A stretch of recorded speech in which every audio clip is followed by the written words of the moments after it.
अब नेक्स्ट जो क्वेश्चन है वो है define empirical formula and molecular formula. Empirical formula किसे कहते हैं और मॉलिक्यूलर फार्मूला किसे कहते हैं। और सबसे पहले हम देखेंगे मॉलिक्यूलर फार्मूला ये क्या चीज़ है। मॉलिक्यूलर फार्मूला, मॉलिक्यूलर फार्मूला क्या है। मॉलिक्यूलर फार्मूला को जानने से पहले आपको ये पता होना चाहिए कि मॉलिक्यूल किसे कहते हैं। ठीक, मॉलिक्यूल किस चीज़ को कहते हैं। मॉलिक्यूल हम उस सबस्टेंस को कहते हैं जो बना हो दो या दो से ज़्यादा एलिमेंट्स का या एटम्स का। दो या दो से ज़्यादा एटम्स का जो बना होता है उसे कहते हैं क्या, मॉलिक्यूल। जैसे मेरे पास एक सबस्टेंस है वाटर H2O।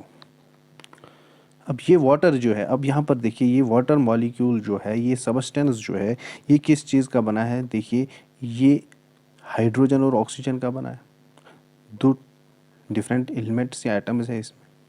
ठीक, शाबाश, डिफरेंट एटम्स का बना है जिसमें हाइड्रोजन 2 है और ऑक्सीजन 3। ठीक, ओवरऑल ये 3 एटम्स का बना है जिसमें हाइड्रोजन जो है 2 बार है। ठीक, इसी तरीके से अगर मैं लिखूँ कार्बन डाइऑक्साइड, ये कार्बन डाइऑक्साइड जो है ये किस चीज़ का बना है, कार्बन का और 2 ऑक्सीजन का। तो इसमें टोटल कितने एटम्स हैं, 3 एटम्स। ठीक, अब इन्हीं चीज़ों को हम बोलते हैं मॉलिक्यूल। और एक एग्जांपल लेते हैं हम H2। अब ये देखिए ये सबस्टेंस जो H2 ये किसका बना है, 2 हाइड्रोजन एटम्स का। तो इसमें भी 2 एटम्स है तो ये भी मॉलिक्यूल कहलाएगा। समझ आ रहा है आपको। तो मॉलिक्यूल हर उस चीज़ को हम कहते हैं जो बना हो 2 या 2 से ज़्यादा एटम्स का।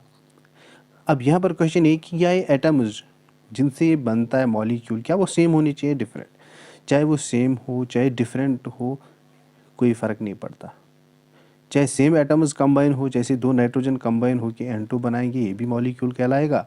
चाहे डिफरेंट एटम्स कंबाइन होके शाबाश कोई चीज़ बनाते हैं जैसे C6H6, ठीक है, बेंजीन। अब ये किसका बना है, 6 कार्बन और 6 हाइड्रोजन का, ये भी मॉलिक्यूल है। या ग्लूकोज के एग्जाम्पल है C6H12O6, ये भी मॉलिक्यूल है क्योंकि इसमें डिफरेंट एटम्स कार्बन हाइड्रोजन और ऑक्सीजन जो है डिफरेंट प्रपोर्शन में मिक्स हुए। तो हर वो चीज़ जो 2 या 2 से ज़्यादा एटम्स का बना होता है उसे हम मॉलिक्यूल कहते हैं। फिर वो एटम्स सेम हो या डिफरेंट कोई फ़र्क नहीं पड़ता। ठीक, अब यहाँ पर देखिए अब मॉलिक्यूल फार्मूला किसे कहते हैं। अब ये मॉलिक्यूल आपने समझा। अब कोई भी मॉलिक्यूल अगर आपके पास है, कोई भी मॉलिक्यूल, उस मॉलिक्यूल का जब आप क्या देखोगे, शाबाश, कि वो मॉलिक्यूल किस एलिमेंट का बना है, किस एलिमेंट का बना है। और वो एलिमेंट जो है या वो एटम जो है जिनका वो बना है उनका काउंट क्या है, एग्जैक्ट काउंट क्या है, कितनी बार वो इस मॉलिक्यूल में है। ये जब आप शाबाश शाबाश फाइंड करते हो, जब ये लिखते हो तो इसी को कहते हैं मॉलिक्यूलर फार्मूला। जैसे मैं एग्जांपल समझाता हूँ आपको। मेरे पास वाटर है। अब वाटर जो है किसका बना है, वाटर बना है 2 हाइड्रोजन एटम्स का और 1 ऑक्सीजन एटम का। तो हम भी क्या लिखेंगे, वाटर में 2 हाइड्रोजन और 1 ऑक्सीजन। तो ये हो गई वाटर की मॉलिक्यूलर फार्मूला।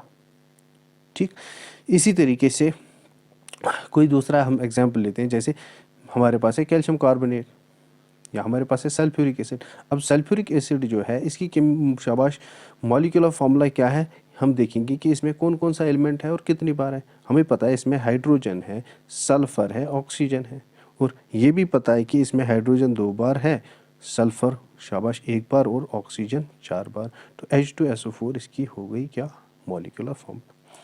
तो एक कंपाउंड या एक सबस्टेंस में कौन सा एटम और कितनी बार है एग्जैक्टली उसे हम कहते हैं मॉलिक्यूलर फार्मूला। ठीक है, अब यहाँ पर आ जाइए, ये एम्पेरिकल फार्मूला अब किस चीज़ को कहते हैं, ये एम्पेरिकल फार्मूला क्या है फिर। एम्पेरिकल फार्मूला, एम्पेरिकल फार्मूला जो है हम किसे कहते हैं। मान लो मैंने यहाँ पर अभी एग्जांपल जो ली यहाँ पर बेंजीन की। ठीक, बेंजीन जो है C6H6 ये एक मॉलिक्यूल है। ठीक, बेंजीन एक सबस्टेंस है, इसका मैंने एक मॉलिक्यूल लिया C6H6। अब यहाँ पर देखिए इसमें अगर आप रेशो देखोगे, शाबाश, कौन कौन सा एलिमेंट प्रेजेंट है, कार्बन और हाइड्रोजन। अब कार्बन कितने हैं इसमें, शाबाश। हाइड्रोजन कितने हैं? कार्बन 6 है, हाइड्रोजन 6 है। ठीक। अच्छा, अब मुझे बताइए यहाँ पर क्या ये जो इनका रेशो है अगर मैं निकालूं, मतलब इस कंपाउंड में 6 बार कार्बन 6 बार हाइड्रोजन है, तो इनका रेशो क्या निकलेगा? 6:6। अब ये रेशो जो है क्या ये सिंप्लीफाइड है? नहीं है। क्यों? क्योंकि मैं इस 6 को शाबाश इस 6 से डिवाइड कर सकता हूँ। 6 1 तो इसमें अगर मैं देखूं कि सिंपल रेशो क्या है, सिंपल रेशो ये तो रेशो है ही 6:6, मगर 6:6 सिंपल रेशो नहीं है, क्योंकि हम 6 को 6 से डिवाइड कर सकते हैं बिना डेसिमल फॉर्म अटेन किए। होल नंबर रेशो हमें मिल सकता है इससे सिंप्लीफाइड। तो जब मैं 6 और 6 को डिवाइड करूँ तो क्या मिलेगा मुझे? 6 1 1000 1:1। तो यहाँ पर मुझे क्या मिला कि एक्चुअल जो इसमें सिंपल रेशो है वो क्या है कि कार्बन, एक कार्बन के साथ एक हाइड्रोजन है, एक कार्बन और एक हाइड्रोजन। अब देखिए, तो ये जो सिंपलेस्ट फॉर्म, शाबाश, फॉर्म होती है मॉलिक्यूलर फार्मूला को जब हम क्या करते हैं सिंप्लीफाई, और वहाँ से जो फार्मूला मिलती है उसी को कहते हैं हम एम्पिरिकल फार्मूला। जैसे C6H6 को हम सिंप्लीफाई करेंगे तो वहाँ से जो फॉर्म आएगी CH, ये होगी एम्पिरिकल फार्मूला किसकी? बेंजीन की। और एक एग्जांपल से समझते हैं, जैसे मेरे पास है हाइड्रोजन पेरोक्साइड H2O2। ठीक। अब इसमें देखिए रेशो क्या है हाइड्रोजन और ऑक्सीजन का? 2 हाइड्रोजन के साथ 2 ऑक्सीजन, 2/2। लेकिन ये तो शाबाश आपस में कैंसिल होंगे, 2 1000। तो एक्चुअल रेशो क्या है इसका? सिंपल रेशो क्या है इसका? सिंपलेस्ट होल नंबर रेशो क्या है? 1:1। मतलब इस शाबाश हाइड्रोजन पेरोक्साइड के बनने में एक हाइड्रोजन के साथ शाबाश एक ऑक्सीजन की ज़रूरत पड़ती है। वही तो एक्चुअल यहाँ पर भी है। 2 हाइड्रोजन के साथ 2 ऑक्सीजन मतलब एक के साथ एक, 6 कार्बन के साथ 6 हाइड्रोजन मतलब एक कार्बन के साथ एक हाइड्रोजन। तो ये HO या OH जो है ये है एम्पिरिकल फार्मूला किसकी? शाबाश, हाइड्रोजन पेरोक्साइड की। और एक एग्जांपल से मैं इसको ख़त्म करता हूँ। जैसे मेरे पास ईथेन है, शाबाश, CH3। ये तो ईथेन की मॉलिक्यूलर फार्मूला हो गई, क्योंकि मॉलिक्यूलर फार्मूला हम लिखते हैं कि एक्चुअल नंबर ऑफ एटम्स जो है कितने हैं वो हम लिखते हैं, हम फार्मूला को सिंप्लीफाई नहीं करते। अब अगर मैं इसको सिंप्लीफाई करता हूँ, शाबाश, सिंप्लीफाई करता हूँ, इसका रेशो जो है कार्बन और हाइड्रोजन का सिंपलेस्ट रेशो, तो मुझे क्या मिलेगा? कार्बन इसमें कितने हैं? 2 2:2। हाइड्रोजन 3 + 3 6, क्योंकि 2 को 6 में डिवाइड कर सकता हूँ इनको, 2 1 1000 2 3,000। तो एक्चुअल रेशो क्या है? 1:3, मतलब एक कार्बन के साथ 3 हाइड्रोजन, तो वो क्या हो गया? CH3, एक कार्बन के साथ 3 हाइड्रोजन। तो ये है इसकी शाबाश एम्पिरिकल फार्मूला। शाबाश। तो एम्पिरिकल फार्मूला क्या होती है? वो फार्मूला जो हमें मिलती है जब हम मॉलिक्यूलर फार्मूला को शाबाश सिंप्लीफाई करते हैं। सिंपलेस्ट रेशो जब हम लेते हैं एलिमेंट्स का मॉलिक्यूलर फार्मूला में, वहाँ से जो हमें मिलती है फार्मूला उसे कहते हैं एम्पिरिकल फार्मूला। अब कुछ हमारे पास मॉलिक्यूल ऐसे भी है कि जिनकी मॉलिक्यूलर फार्मूला और एम्पिरिकल फार्मूला सेम भी है। मतलब जिन शाबाश जो मॉलिक्यूलर फार्मूला, जब किसी मॉलिक्यूल की मॉलिक्यूलर फार्मूला ऐसी हो जो ऑलरेडी सिंप्लीफाइड है, तो उसमें एम्पिरिकल फार्मूला भी वही होगी, उसमें मॉलिक्यूलर फार्मूला भी वही होगी। फॉर एग्जाम्पल मेरे पास वाटर है। अब वाटर में देखिए, इसमें हाइड्रोजन शाबाश कितने? 2, और ऑक्सीजन कितने? 1, 2:1 रेशो है। क्या आप इसको फर्दर सिंप्लीफाई कर सकते हो? नहीं। 2/1 ये तो सिंपलेस्ट है ऑलरेडी। ठीक। तो वाटर की जो शाबाश वाटर की जो एम्पिरिकल फार्मूला है वो H2O है, और वाटर की जो मॉलिक्यूलर फार्मूला वो भी H2O ही है। सिंप्लीफाई हमें करना है होल नंबर रेशो में, डेसिमल फॉर्म या नेगेटिव फॉर्म नहीं ले आनी है। ठीक। इसी तरीके से कार्बन डाइऑक्साइड की अगर आप लोगे तो कार्बन डाइऑक्साइड में देखिए कार्बन 1 ऑक्सीजन 2 1:2। 1:2 जो है ऑलरेडी सिंप्लीफाइड रेशो, इसको हम फर्दर डिवाइड या फर्दर सिंप्लीफाई नहीं कर सकते। तो कार्बन डाइऑक्साइड की एम्पिरिकल फार्मूला भी CO2 ही है और मॉलिक्यूलर फार्मूला भी CO2 ही है। ठीक। तो ये थी एम्पिरिकल और मॉलिक्यूलर फार्मूला। अब हम नेक्स्ट इसको देखते हैं, इसकी डेफिनेशन। ठीक।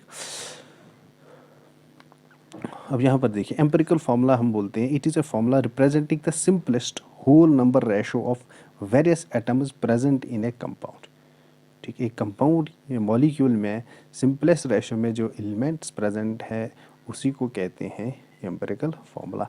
अब एम्पिरिकल फार्मूला जो है यहाँ पर empirical formula benzene C6H6 is CH, because इस को मैं सिंपलीफाई कर सकता हूँ 6 1000 C1H1 इसकी C1H1 मीन्स CH इसकी empirical formula. Now, molecular, it is a formula that shows the exact number of different types of atoms present in a given molecular compound.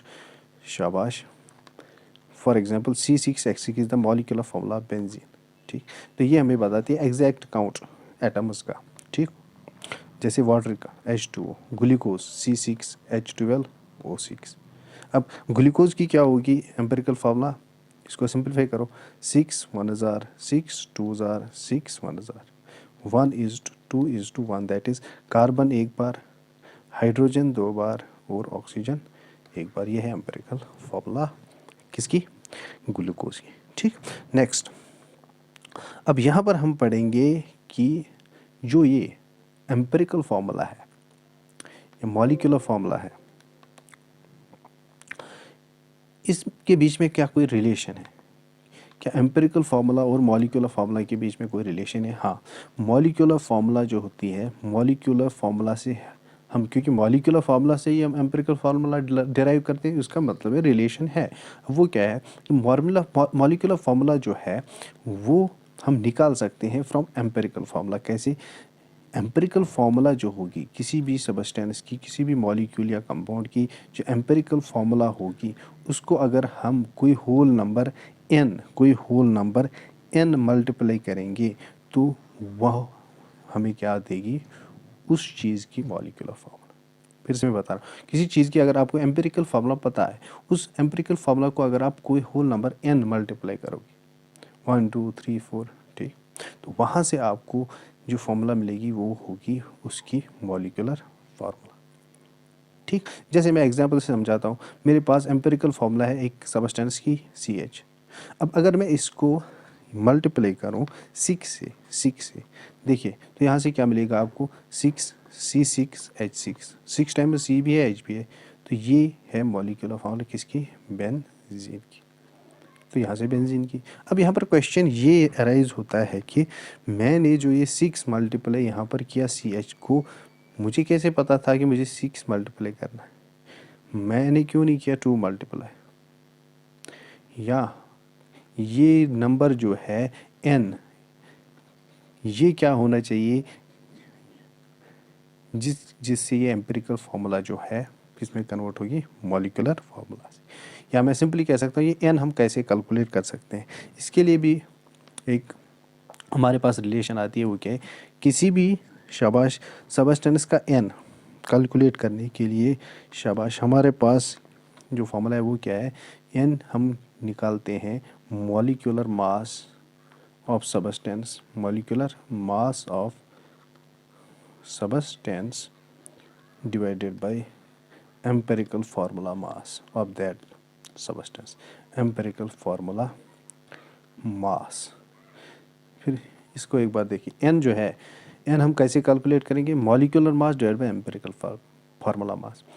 उस compound जिसकी हमें मॉलिक्यूलर फार्मूला निकालनी है, उसका molecular mass कितना है, जब हम उसको डिवाइड करेंगे किसके साथ, एम्पिरिकल फार्मूला मास के साथ, तो वहाँ से मिलेगा n. चलिए इस पे क्वेश्चन करते हैं तो ये कंप्लीट हो जाएगा उसी के साथ टॉपिक. ठीक, ये यहाँ पर मैंने लिखा molecular formula is equal n times empirical formula, n is equal to molecular mass divide by empirical formula मास.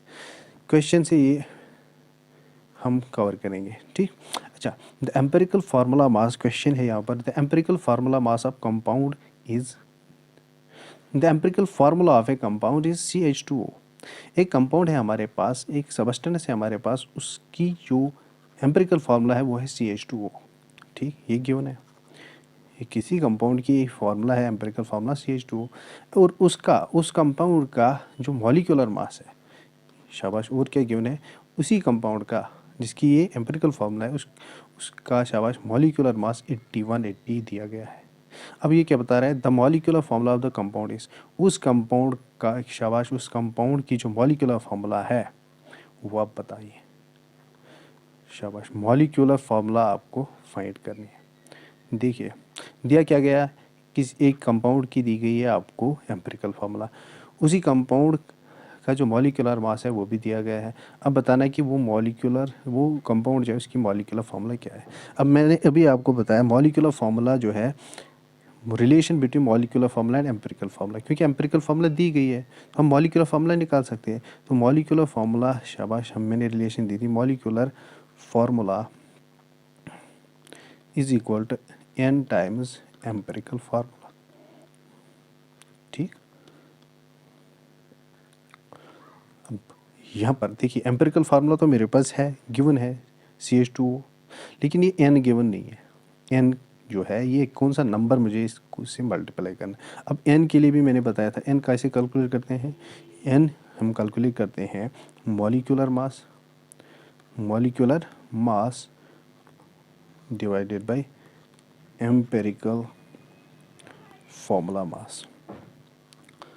अब यहाँ पर देखिए इन दो चीज़ों में अगर आप देखोगे मॉलिक्यूलर मास जो है ये गिवन है, ये गिवन है मॉलिक्यूलर मास इज़ 180, ये मॉलिक्यूलर मास ये गिवन है। अब हमें क्या चाहिए फिर, ये गिवन है इस फार्मूला में, हमें चाहिए एम्पिरिकल फार्मूला मास, ये चाहिए। तो एम्पिरिकल फार्मूला मास हम निकालेंगे कैसे, देखिए एम्पिरिकल फार्मूला मास कैसे निकालते हैं। एम्पिरिकल फार्मूला मास निकालने के लिए आसान तरीका है, एम्पिरिकल फार्मूला जो है वो लिखिए। एम्पिरिकल फार्मूला मास क्या होता है कि जो एम्पिरिकल फार्मूला है उसका मास कितना है, उसी को कहते हैं एम्पिरिकल फार्मूला मास।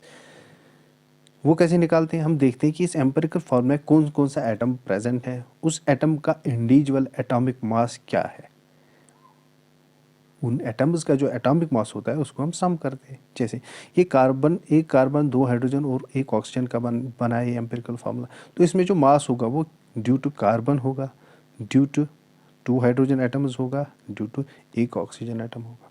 अब एक कार्बन एटम का एटॉमिक मास कितना होता है, देखिए एक कार्बन एटम का एटॉमिक मास होता है 12 U प्लस एक हाइड्रोजन एटम का कितना होता है 1, 2 हाइड्रोजन का क्या होगा 2 × 1 प्लस एक ऑक्सीजन का क्या होता है एटॉमिक मास 60। ठीक, अब इसका टोटल मास कितना निकलेगा 12 + 2 + 16, तो वो क्या होता है, वो होता है 30, 14 + 16 30।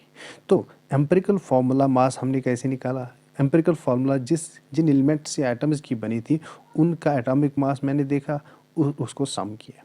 ठीक, तो 30, तो मिल गया यहाँ पर हमें एम्पिरिकल फार्मूला मास भी। तो मैं n कैलकुलेट कर सकता हूँ, n is equal to molecular mass given है 180 divided by empirical formula mass हमने निकाला अभी 30, तो इसको सिंपलीफाई कर सकते हैं 3 × 1 = 3, 6 = 18, तो n इज इक्वल टू 6। अब n मिल गया, n को इस इक्वेशन में पुट करके हम मॉलिक्यूलर फार्मूला निकाल सकते हैं। जैसे तो मॉलिक्यूलर फार्मूला मैं यहाँ पर लिखूँगा, मॉलिक्यूलर फार्मूला शाबाश इज इक्वल टू n हमने निकाला 6 into empirical formula. Empirical formula क्या है CH2O। अब इसको देखिए तो मॉलिक्यूलर फार्मूला क्या है, मॉलिक्यूलर फार्मूला क्या है शाबाश 6 इंटू कार्बन क्या होता है मीन्स 6 आपने मल्टीप्लाई किया किसमें, कार्बन में भी, हाइड्रोजन में भी, ऑक्सीजन में भी, तो ये क्या बन जाएगा 6 टाइम्स कार्बन, शाबाश ऑलरेडी 2 टाइम्स हाइड्रोजन है, तो 6 इंटू 2 टाइम्स हाइड्रोजन क्या होता है 12 टाइम्स 6 2 जार 12 टाइम्स हाइड्रोजन, और ऑक्सीजन एक ही बार है, जब 6 मल्टीप्लाई करेंगे 1 6 जार 6, तो ऑक्सीजन 6 बार, C6H12O6। एक्चुअल में ये कंपाउंड था क्या, एक्चुअल में ये ग्लूकोज था, हमारे पास ग्लूकोज का मॉलिक्यूल सब्सटेंस, तो ये उसी की एक्चुअली एम्पिरिकल फार्मूला हमें दी गई थी। ठीक, तो ये हमने निकाला कि ये इस एम्पिरिकल फार्मूला का जो एक्चुअल कंपाउंड या मॉलिक्यूल है वो कौन है, ग्लूकोज। ठीक, तो ये होती है एम्पिरिकल फार्मूला और मॉलिक्यूलर फार्मूला। ठीक, अब यहाँ पर देखिए ये यहाँ पर मैंने ये देख सकते हैं आप, molecular formula is equal to n times empirical formula, n is equal to molecular mass by empirical formula mass. Empirical formula mass given है, एम्पिरिकल फार्मूला गिवन है, एम्पिरिकल फार्मूला मास हम कैसे निकालेंगे, ये जिन एटम्स का बना है उसी का mass of 1 carbon plus mass of 2 carbon mass of this. ठीक, तो ये बन के 30 आ रहा है, गिवन मॉलिक्यूलर मास 180 है, n निकाल सकते हैं 180/30 दैट इज 6। जब n का वैल्यू 6 है तो molecular mass equal to n times empirical formula mass, तो 6 into empirical formula that is glucose. The empirical formula this molecular mass this is this. ठीक।